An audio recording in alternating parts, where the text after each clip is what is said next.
नमस्कार भक्तों, जय श्री कृष्णा, राधे राधे, जय प्रेमानंद। महाराज की भक्तों, हिंदू धर्म में शादीशुदा महिलाओं के हाथ में चूड़ियां नहीं हो तो ऐसा माना जाता है कि उनका श्रृंगार अधूरा है। दोस्तों, आज के वीडियो में हम बात करेंगे चूड़ियों के बारे में। प्रत्येक महिला के जीवन में चूड़ियों का बहुत अधिक महत्व होता है, क्योंकि चूड़ियों का सीधा संबंध उनके सुहाग से होता है। धार्मिक मान्यताओं के अनुसार प्रत्येक महिला अपने पति की लंबी आयु के लिए चूड़ियां धारण करती हैं। यही नहीं, 16 श्रृंगार में चूड़ियों का अपना ही अलग महत्व होता है। लेकिन आज के वीडियो में हम आपको बताएंगे चूड़ियों से जुड़ी हुई कुछ खास बातें जो प्रत्येक सुहागन महिला को पता होनी चाहिए। कुछ जरूरी नियम जो आपको चूड़ियां पहनने वक्त ध्यान में रखना चाहिए। साथ ही आपको टूटी हुई चूड़ियां कहां रखें और जो पुरानी चूड़ियां हैं उनका अब क्या करें। चूड़ियां खरीदने और चूड़ियां पहनने की सारी जानकारी आज के वीडियो में हम आपको देने वाले हैं। चूड़ियों से जुड़ी हुई कुछ जरूरी बातें आपको सदैव ध्यान में रखनी चाहिए। सबसे पहले आपको बता दें कि जब भी आप चूड़ियों को धारण करें तो आपका मुंह दक्षिण दिशा की ओर ना हो। इस बात का सदैव ध्यान रखें। मार्केट में वैसे तो आपको बहुत तरह तरह की चूड़ियां मिल जाएंगी, लेकिन जो सबसे शुद्ध चूड़ियां मानी जाती हैं हमारे यहां वह होती हैं कांच की चूड़ियां। लेकिन कई बार होता है ना कि कांच की चूड़ियां जब खरीदने जाते हैं तो उनमें से कुछ चूड़ियां जो होती हैं वह छिटकी हुई निकल जाती हैं। तो ऐसी चूड़ियों को आप सदैव जांच कर लें, इसके बाद ही धारण करें। मान्यता है कि बेटियां यदि अपनी कलाई में टूटी हुई कांच की चूड़ियां धारण करती हैं तो इससे पिता और भाई को धन हानि का सामना करना पड़ता है। तो सदैव आप चूड़ियों को जांच कर लें। पहले एक एक चूड़ी अच्छे से जांच लें। अगर इनमें से आपको टूटी हुई चूड़ियां दिख जाएं तो आप इन्हें निकाल कर फेंक सकती हैं, क्योंकि यह टूटी हुई चूड़ियां हैं। इससे आपको कोई दोष नहीं लगेगा। लेकिन अगर आपकी चूड़ियां टूटी नहीं है, केवल पुरानी हो गई हैं, खराब हो गई हैं, तो आपको क्या करना है वह भी हम आपको आगे की वीडियो में बताएंगे। लेकिन उससे पहले आपके फायदे के लिए एक महत्वपूर्ण जानकारी।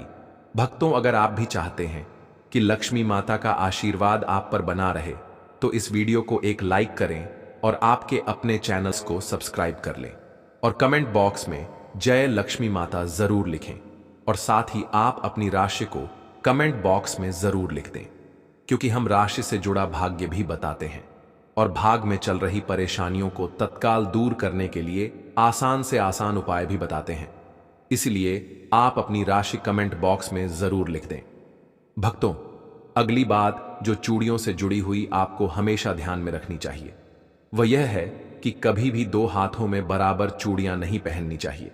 यानी कि मान लीजिए आपने अपने बाएं हाथ में 9 चूड़ियां पहनी है तो दाहिने हाथ में आप सदैव 10 पहने। एक हाथ में कम, एक हाथ में ज्यादा हमेशा चूड़ियां पहनना चाहिए। नियम का पालन पूरा अवश्य करें। अगली बात, कभी भी चूड़ियां धारण करते वक्त माताएं बहनें ध्यान रखें कि उनके जो बाल हैं वह खुले नहीं होने चाहिए। इन बातों का ध्यान रखना चाहिए। लेकिन यदि आपके बाल छोटे हैं, आप हमेशा बाल खोल कर रखती हैं, बांध कर नहीं रखती हैं, तो ऐसे में आप क्या करें, आप अपने सिर पर पल्लू कर लें। इसके बाद ही आप चूड़ियों को धारण करें। अगली बात करेंगे सोने की चूड़ियों के बारे में। कभी भी किसी भी महिला को सोने की चूड़ियां एक ही हाथ में धारण नहीं करनी चाहिए। कई बार ऐसा देखा जाता है कि महिलाएं एक हाथ में सोने की चूड़ियां पहन लेती हैं और दूसरे हाथ में ब्रेसलेट या घड़ी पहन लेती हैं, जबकि ऐसा कभी भी नहीं करना चाहिए।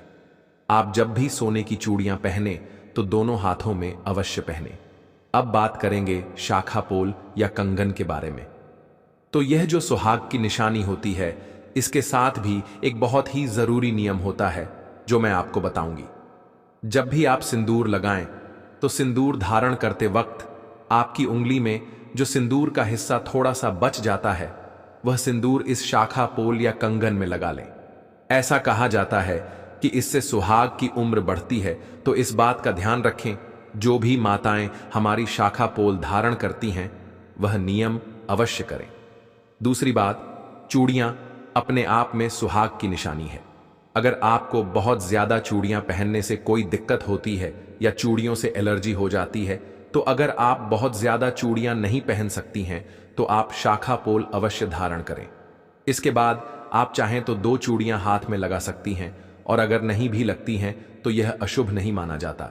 अगली बात, मान लीजिए कि आपने अपने हाथों में बहुत ही सुंदर सुंदर चूड़ियां धारण कर रखी हैं और तभी आपके घर में कोई अशुभ समाचार आ जाता है, तो ऐसे में आप इन चूड़ियों को दोबारा कभी भी किसी भी पूजा पाठ में नहीं पहने, कभी धारण ना करें, क्योंकि यह अशुद्ध हो जाती है। मान लीजिए कि आपने कोई नई चूड़ियां पहनी हैं और आप किसी पार्टी में गई हैं, किसी रेस्टोरेंट में गई हैं, और इन चूड़ियों को पहनकर आपने कुछ मांसाहार इत्यादि का सेवन कर लिया। तो यदि आपने मांसाहार का सेवन किया हुआ है तो इन चूड़ियों को साफ करके दोबारा किसी पूजा पाठ में धारण करें। दोस्तों, लाख की चूड़ियां बहुत ही शुद्ध मानी जाती हैं। शास्त्रों में बताया गया है कि अगर यह चूड़ियां पहनकर आप कोई पूजा पाठ करती हैं तो सुहागन स्त्रियों को हमेशा सुहागन रहने का फल प्राप्त होता है। प्रिय भक्तों, हमारे शास्त्रों में बताया गया है कि कभी भी सुहागन महिलाएं या कुंवारी कन्याएं सफेद या काले रंग की चूड़ियां नहीं पहने। उन्हें भूल से भी काले या सफेद रंग की चूड़ियां नहीं पहननी चाहिए, उससे दोष लगता है। कभी भी सुहागन महिलाओं को काले या सफेद रंग की चूड़ियां धारण नहीं करनी चाहिए। सुहागन स्त्रियों को सदैव पीले, लाल, हरे, गुलाबी रंगों का चुनाव चूड़ियों के लिए करना चाहिए। अगली बात जो आपको सदैव ध्यान में रखनी चाहिए कि अपने हाथ की चूड़ियां कभी भी किसी दूसरी महिला को ना दें, ना ही किसी के हाथ की चूड़ियों को आप खुद धारण करें। अगर आप ऐसा करती हैं तो आप अपने घर में मुसीबत को खुद ही बुलाती हैं। अगली बात, कभी भी शाम के वक्त जब सूर्यास्त हो रहा हो यानी प्रदोष काल में किसी भी सुहागिन महिला को चूड़ियां नहीं पहननी चाहिए। आप रात में धारण करें या दिन में, लेकिन सूर्यास्त के समय कभी भी यह कार्य नहीं करना है। एक सुहागिन महिला का हाथ कभी भी एक पल के लिए भी सूना नहीं होना चाहिए, यह बहुत ही अशुभ होता है। इसलिए जब भी आप चूड़ियां बदलें तो इस तरीके से अपने हाथ में एक दुपट्टा लपेट लें। इसके बाद आप चूड़ियां बदलें, क्योंकि चूड़ियां जब हम उतारते हैं तो हाथ सूना हो जाता है। अगर दुपट्टा नहीं लपेट सकती हैं तो रंगीन धागा लपेट लें, लेकिन पूरे हाथ को सूना कभी भी नहीं रखना है। अगली बात, मान लीजिए आपको कोई नई जोड़ी लेनी है। आप सोच रही हैं कि चूड़ियां पुरानी हो गई हैं और आपको नई चूड़ियां लेनी हैं, तो इन्हें मंगलवार के दिन ना लें।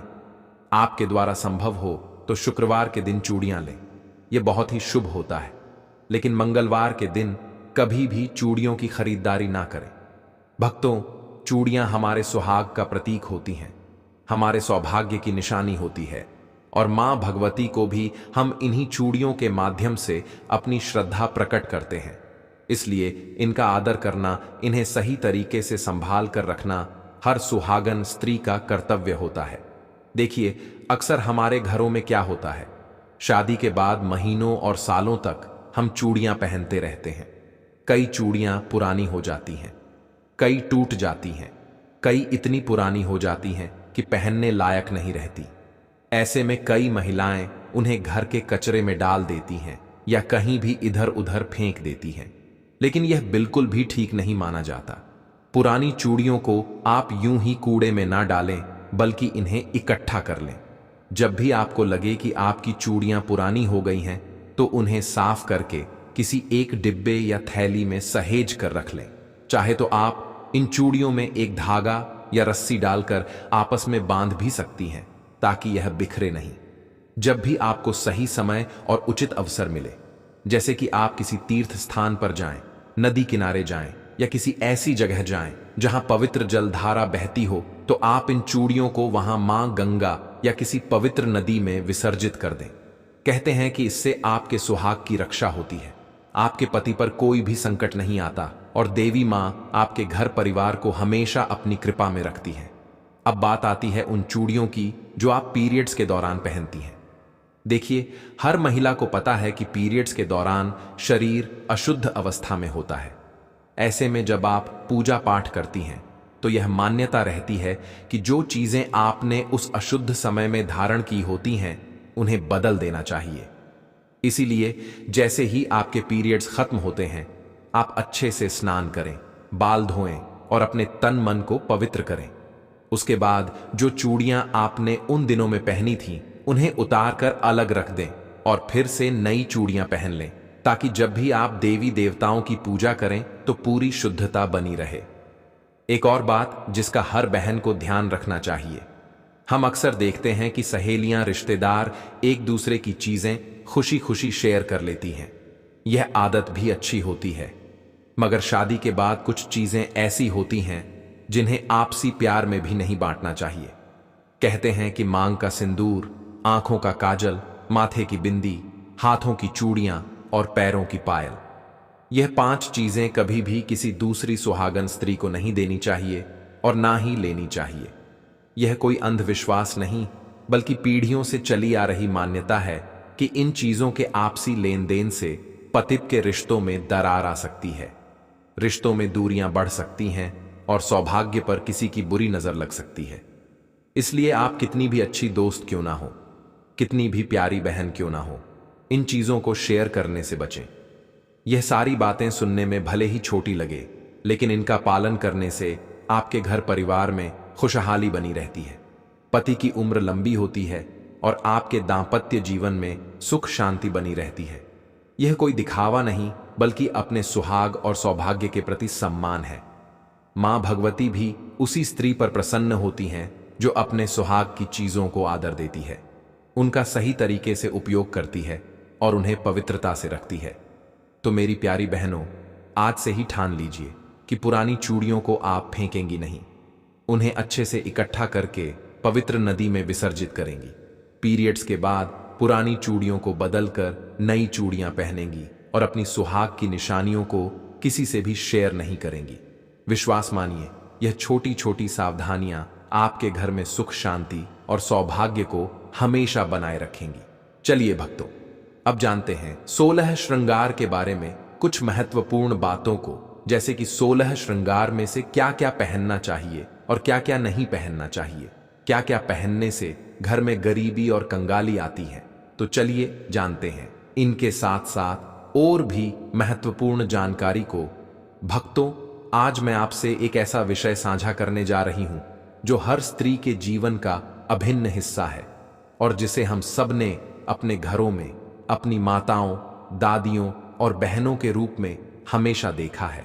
यह है स्त्रियों का 16 श्रृंगार।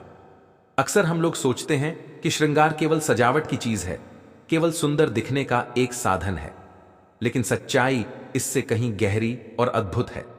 हमारे शास्त्रों में 16 श्रृंगार को स्त्री का आभूषण ही नहीं, बल्कि उसका सौभाग्य, उसका धर्म और उसका आध्यात्मिक बल माना गया है।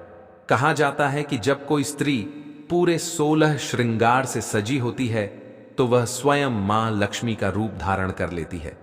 उसकी आभा इतनी तेज हो जाती है कि घर आंगन में सुख, समृद्धि और सौभाग्य स्वतः उतर आता है।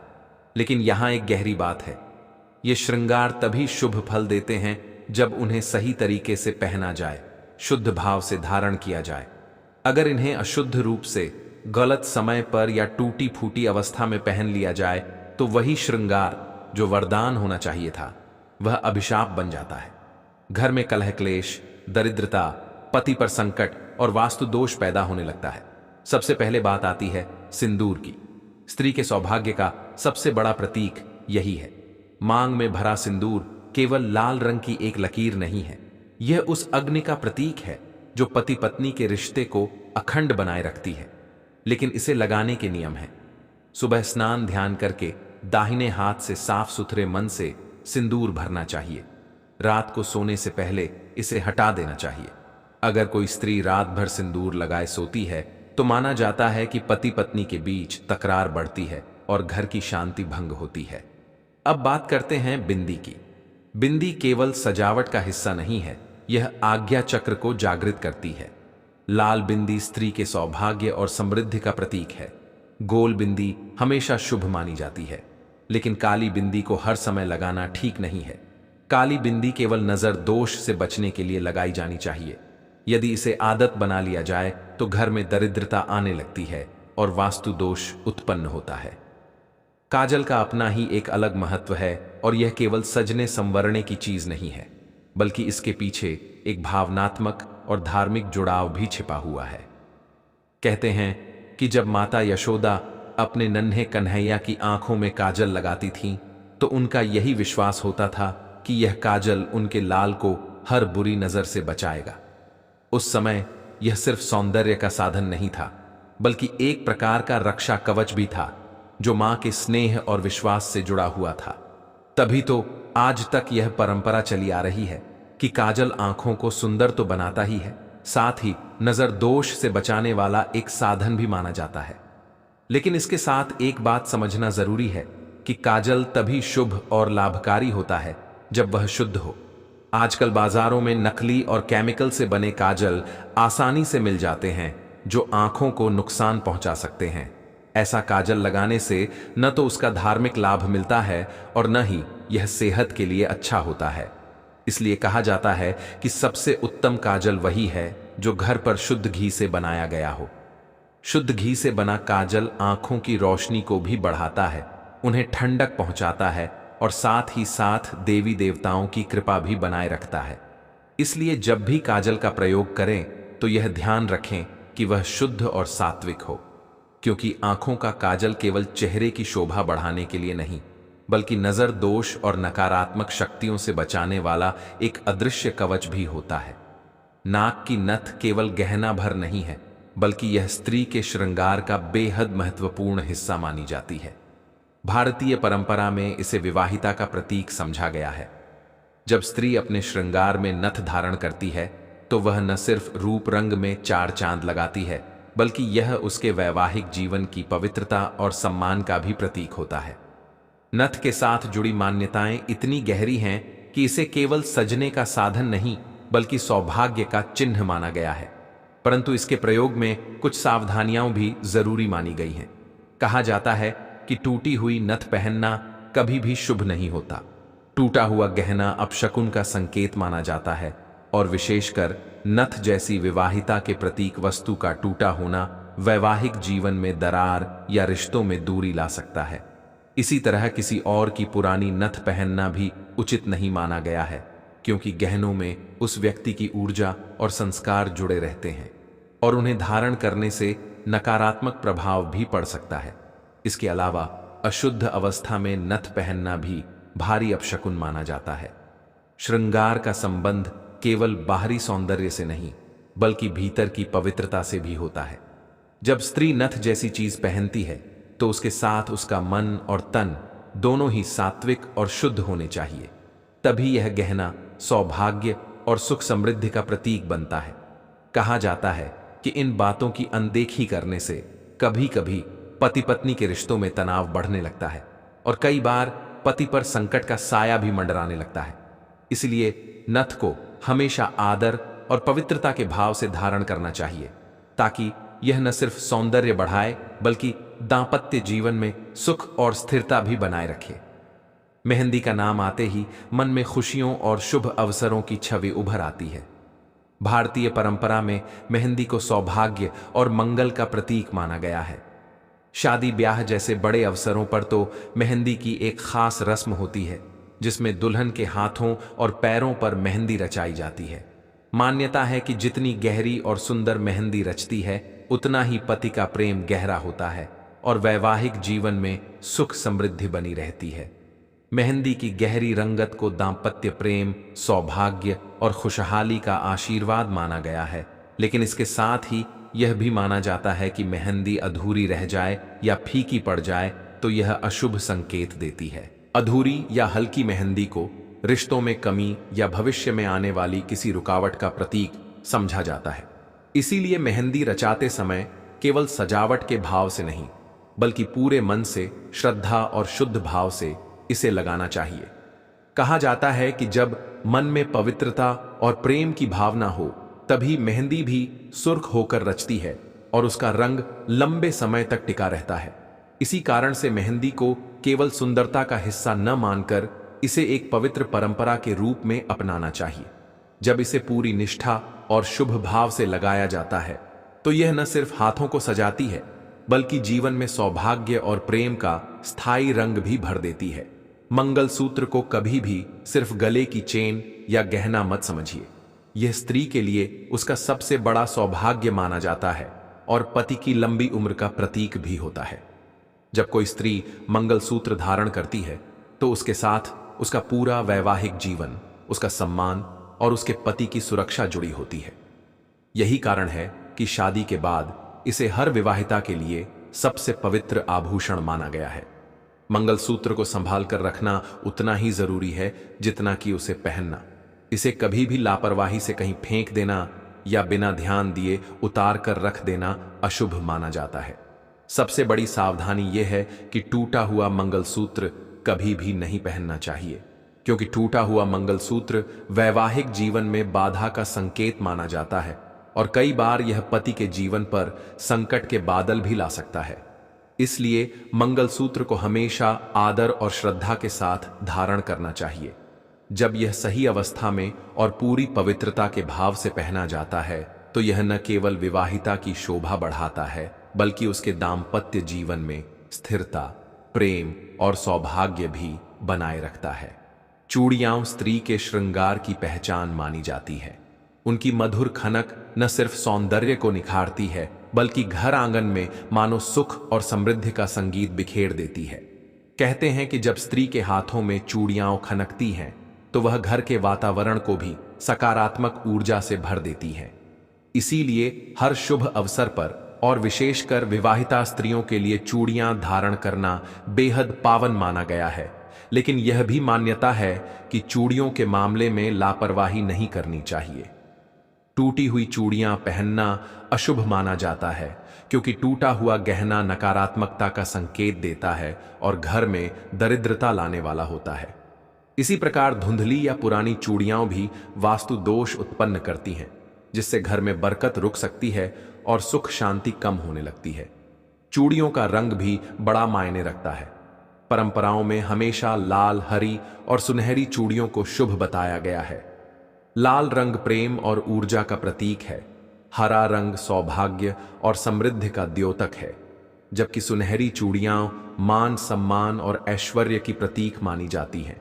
जब स्त्री इन रंगों की चूड़ियां धारण करती है तो उसका श्रृंगार तो पूर्ण होता ही है, साथ ही घर परिवार में सौभाग्य, सुख और समृद्धि भी बनी रहती है।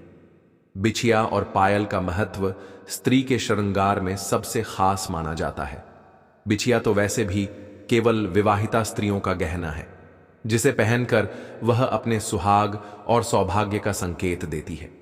यह केवल एक आभूषण नहीं बल्कि पति की लंबी आयु और दांपत्य जीवन की स्थिरता का प्रतीक है। लेकिन बिछिया के संबंध में यह मान्यता बहुत प्रचलित है कि इसे कभी भी सोने में नहीं पहनना चाहिए।